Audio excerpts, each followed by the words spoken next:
So thank you, much like everyone else, I say thank you to HKPC. I'll actually say a bigger thank you to all of you, because I know I'm standing between you and the end of the day, or maybe cocktails. So please stay, at least for the next 30 minutes. Or I'll try and do it in less. So my topic today is, let me say who I am. Donie LOCHAN, thank you for the introduction, CTO of Invesco. Invesco is, for those of you who don't know, a large financial services firm, asset management. So we manage money. We have about $850 billion under management. We create instruments, mutual funds and so forth. Excuse me. And we deliver those to corporations and large institutions like pension houses and so forth. We're in about 20 plus countries, and we've been in Hong Kong for the last 40 years. So very pleased to be here. My topic is Fintech, and I'll explain what Fintech is for those who don't know. But Fintech and the implications to large organizations. So if there are any representatives here from large organizations, this talk is especially directed at you. A definition of Fintech for folks who maybe don't know, it's quite simple. It's companies, typically startups, new companies, that leverage computer programs and technology, typically new technologies, to deliver financial services in a better form than maybe traditional financial services. There's literally thousands of Fintechs companies across the globe in every region, including here. Depending on the maturity of the region, and it's quite different depending which region you're in, but they typically follow a traditional path which starts initially in the banking space. So if you look at the banking space, you see a lot of Fintech companies in that. Then move over into lending. After that, you typically start to see Fintech companies go in financial planning, personal planning, investment management. And then for those of us in the deep in the financial services industry, they move into the retail and the institutional side of the business. Unlike the Valley unicorns, let's say, the likes of Airbnb and Uber, as an example, that everyone would know, you don't typically, at least for now, see a Fintech company that comes in and completely disrupts or create a new business model. What you do see, though, is that there are, like I said, thousands of them in every sector of the financial services industry and across every value chain of that sector. And that's the challenge for corporations, because corporations generally don't see what's happening across the value chain. It's somewhat like a death of 1,000 cuts. By the time you realize it, it's too late. And I think that's the difference between the rise of the Fintech as opposed to maybe the traditional disruptive large technology companies that you see. I'll give you an example of one which started out very simple, but it's having a big dramatic impact on in particular the banking industry in Brazil.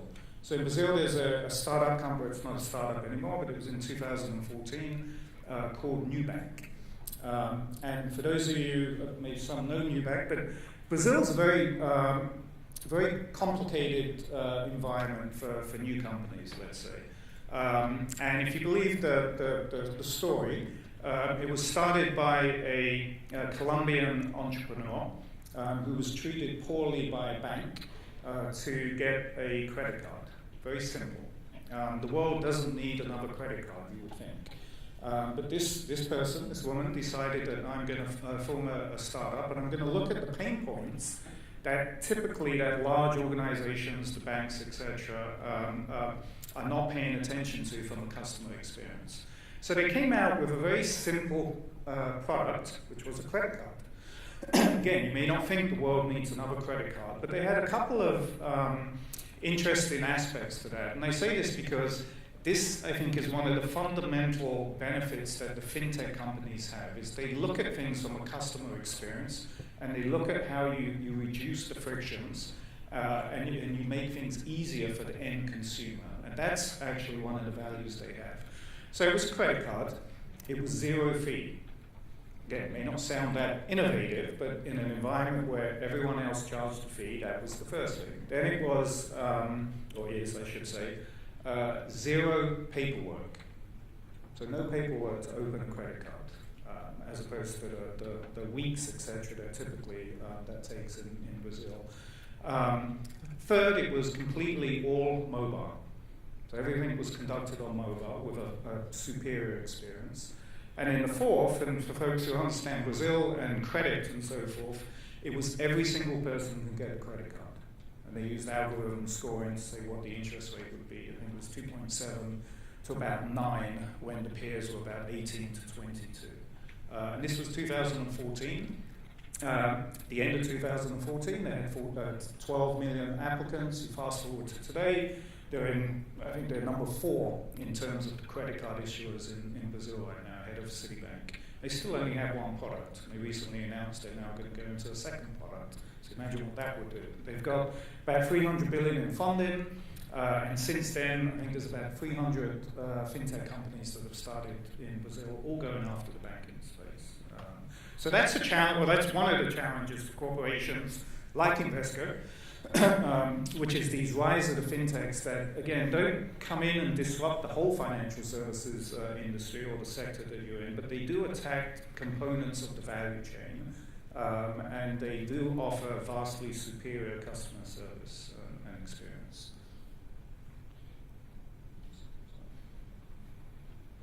I mentioned what Invesco is. I'll skip this. So my speech, as I said, I'll talk about a little bit more about fintech and the implications, particularly to financial services and large organizations. I'll fast forward and cheat a little bit and tell you, even though I may be an alarmist with fintech, I don't see them as a large, in quotes, disruption to the financial services firms like Invesco. For certain firms who actually act a certain way, there's another set of companies that I'll mention that I think is a bigger threat. And then I'll share more just for interest what Invesco is doing in terms of at least what we've done thus far and how we sort of see that industry going forward. I think it's important, this was mentioned earlier today in terms of the World Economic Forum and the term now the fourth evolution or revolution, I should say that we're in, because I think that lays the foundation, or it gives the environment why we're seeing such a rise within fintechs in particular, or technology firms, as I said. And if you look at this, not reading it all, but it really is the pace of change. I think at any given period, those of us in technology will say now's the period where technology is converging together and we've got all these things that are allowing disruption. But I really do think, if you look at this, it brings it to home in terms of the pace and the speed of change, in terms of, from the first revolution, agriculture, to where we are today. And you'll hear this term a lot more in the media, etc., around this connected intelligence age, the Internet of Things, the rise of big data, and the combination of things like big data and artificial intelligence and machine learning. That and the ease of infrastructure, cloud, things like Amazon, where you can just go and rent services and scale that elasticity up and down, gives a very low barrier to entry for companies. And I think that's the catalyst in terms of why you're seeing a lot of these fintech companies form up. That leads to digital disruption, an overused term, but it's companies that are actually leveraging digital technologies, and again with the lower cost of barrier to go into different industries, especially now financial services. And you're seeing that across all industries. I think the interesting thing here that you see is those companies that go into traditional sectors and leverage disruptive technologies and digital technologies can get a far superior growth rate than their peers. You could replace quite easily some of the companies here with the local companies, WeChat, Alibaba, etc., and you'll get the same pattern, etc. And for those of us in the financial services space, we're waiting for the next bubble, and it's not going to be soon, and you'll see a new bubble there with financial services and so on. Within asset management, I mentioned banking, lending, personal finance, retail, and institution. Asset management seems to be a little bit, or seems to be a little bit more protected from the impact of fintech. But that's changing. If you look at asset management in particular, much like many financial services, we have the challenges in terms of regulation. Those of us in the asset management, there's this fight between active and passive, etc. But one of the biggest aspects here is the rise of technology. And I think some of the problems, or some of the challenges that large organizations have is typically the existing business model that they have today, and how do they actually monitor externally what's happening in the marketplace and how do you act. And sometimes those two things are at odds. If you look at a traditional path of a large company like Invesco, for example, you have a traditional, this is taken from McKinsey, but I thought it was quite applicable, in terms of you start with experimentation, you get standardization, and typically a company then finds its core. And generally a company will have one core, and that's what they grow, and that's what their growth is on, until at such time maybe they redefine their core, or maybe they define another core. But typically that's where the company is, and that's where the company focuses on. The challenge is, especially with Fintech, as I mentioned before, is you don't necessarily see it happening in the industry. Right? You see a lot of noise and you see a lot of signals. And typically, a large corporation will see it across just one piece of their value chain. And that's at a time when your margins are good, your business model is good, you're not actually getting attacked. So the challenge for corporations is, what do I pay attention to? What's real, what's false, etc. And this is where you see a lot of execs and companies read it in the media, but maybe not do too much about it, because again, my core is going, my business is actually going okay. It's a fad, robotics, etc. Well, who knows? Then it starts to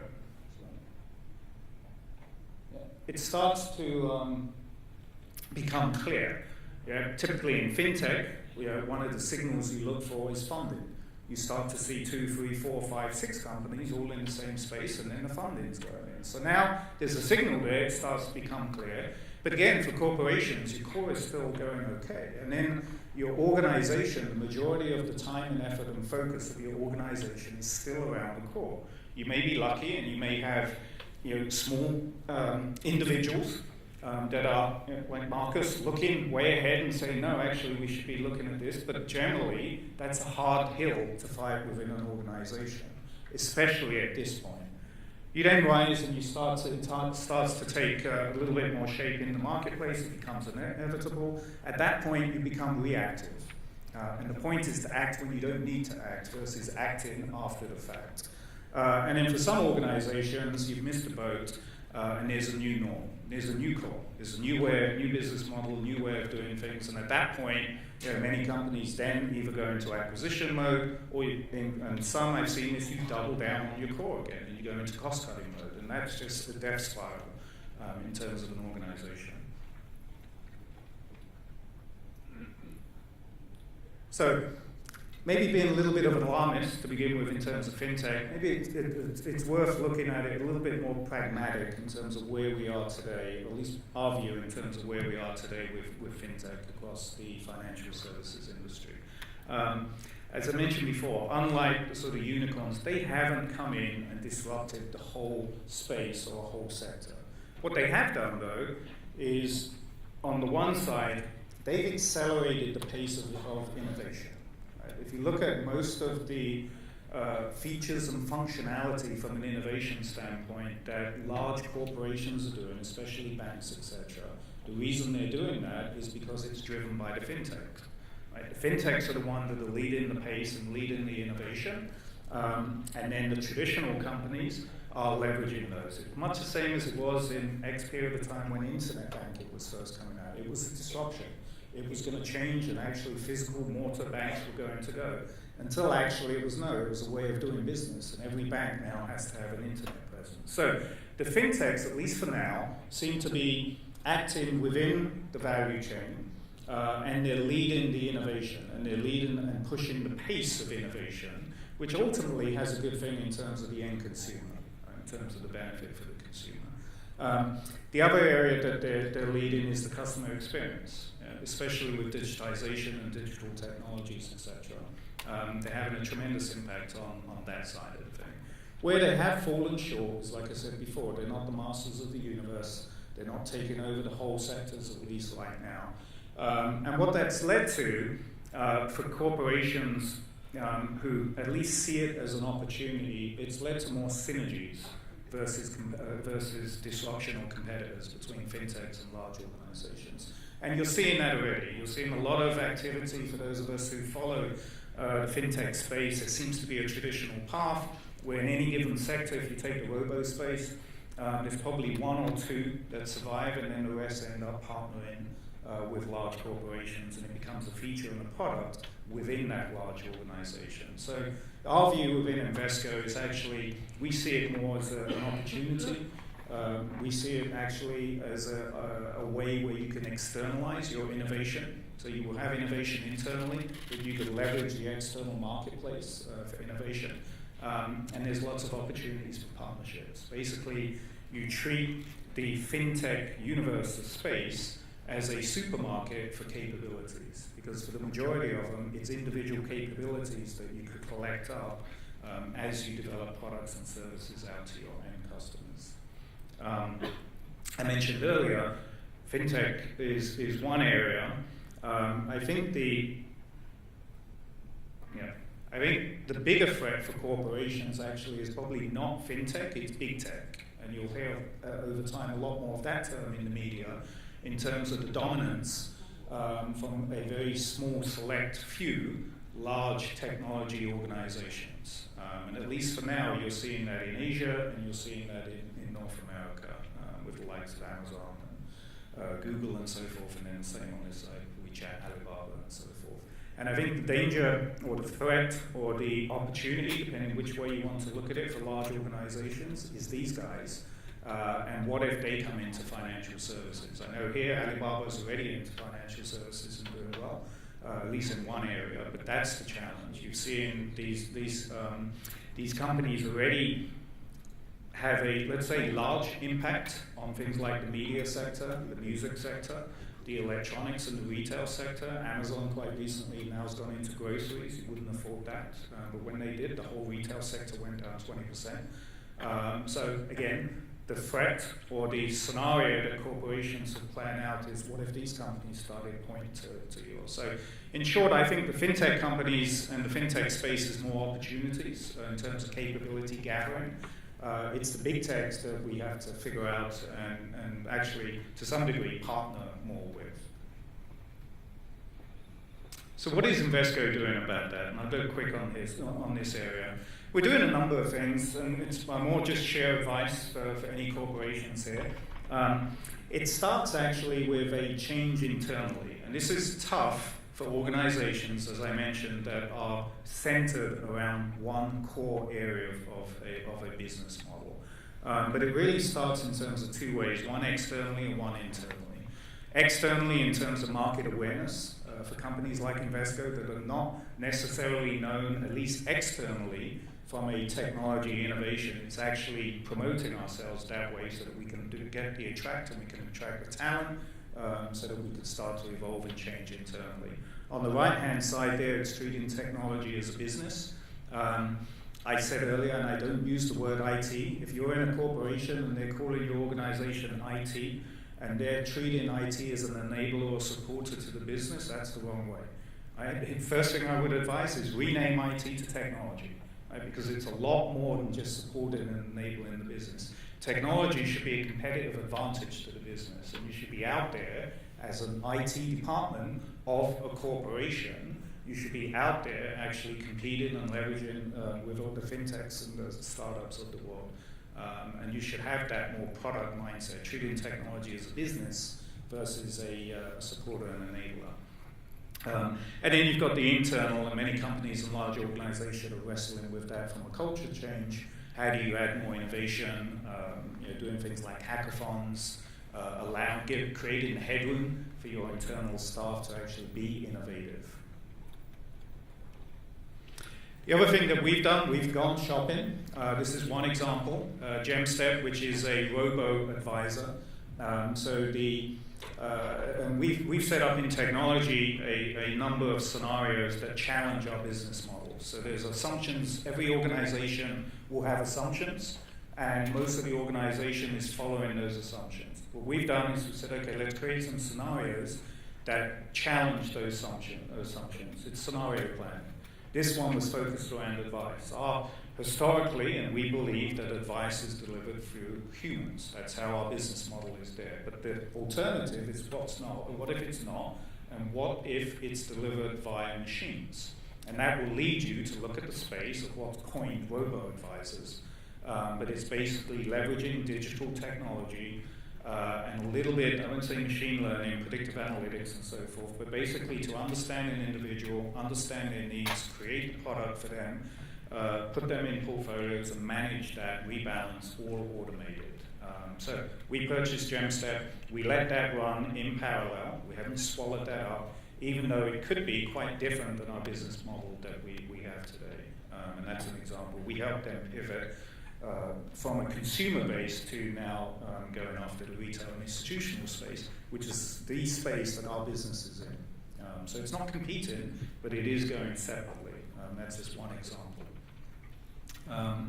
The other thing we've done is, I mentioned earlier about externalizing your innovation, keeping innovation internally, but also leveraging the marketplace and the ecosystem out there. Many organizations are looking at incubators, and there's various different incubator model. On the left-hand side here, many companies start with internal, so having your own internal space, maybe taking a new floor, put in all the nice chairs and the sofas and so forth, and put in your staff in there.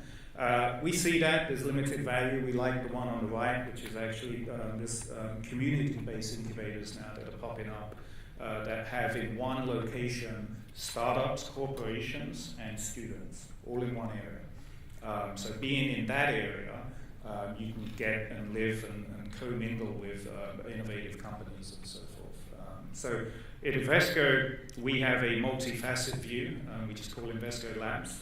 The top right there is an example of an innovation hub that we built in India.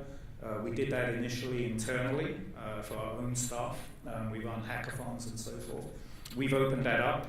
We have an external startup program where we have startups coming in and working with us, and they work on capabilities, etc., that drive into what we call our book of business.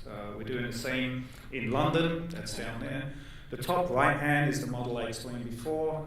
We've started that in Silicon Valley and Soho in New York. That's a company called Galvanize that has that community base of startup corporations and students in one area. So we're starting there. We're looking at doing that here in China and in India. And then the bottom one is our take on a different kind of incubator. Most incubators are early stage, maybe money and space. What we've done is we've decided to work with little later stage startups. We call this our go-to-market incubator. So this is based in Atlanta, where we organize 10 different companies to join and fund this incubator. And we take later stage startups there, and then we provide mentorship to help them go to market, as well as potentially one or more of the 10 will be guide clients for those startups. So it's added value than just space and money, as it were. So our approach is to take a multifaceted view in terms of labs and externalizing, as I said, the innovation. The other thing we've done, I mentioned before, we took a leaf out of a corporate strategy, classic scenario planning, but we brought that down to technology. So we've developed about 7 scenarios that attack assumptions in our business model.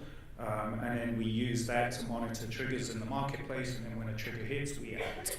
I'll give you an example of that is blockchain. We've been looking at blockchain for the last year. The triggers earlier, funding was off the roof, startups were off the roof, but use cases really weren't. You sort of fast forward now, and that's changed. So we're in a consortium right now.